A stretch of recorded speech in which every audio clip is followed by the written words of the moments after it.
Kau masuk ke zona lepas kau tak ajak aku. Sabar Zamri, sabar. Ni aku nak habaq ni. Abang apa?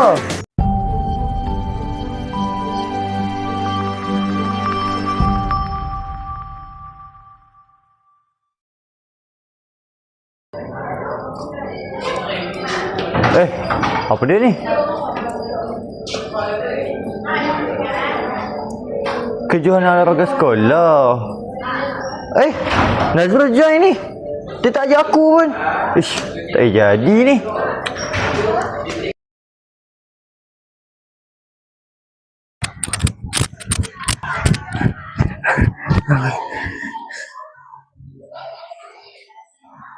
Oh, Zamri lah. Aduh.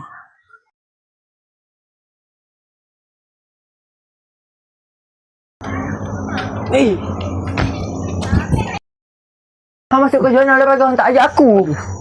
Sabar Zamri, sabar. Ni aku nak habaq ni. Abang apa? Ish, aku sebenarnya terlupa. Kamu terlupa. Aku sebenarnya memang terlupa Zamri. Aku minta maaf lah. Aku ingat sahabat aku Kalau orang lain tak apa, tapi hang tak cakap apa. Sabar Zamri.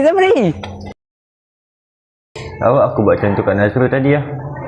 Kami dah berkawan lama dah kot. Aku rasa aku nak minta maaf lah kat dia.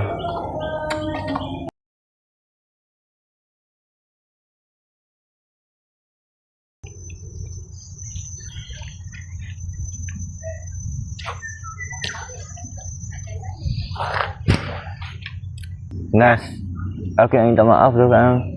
Aku tak patut cakap macam tu kan tadi. Aku ikut hati aku je tak sat. Minta maaf lah. Tak apalah. Kita pun dah kawan lama. Ada masa lagi ni kau tahu tak? Yo. Jomlah kita pergi daftar. Jom.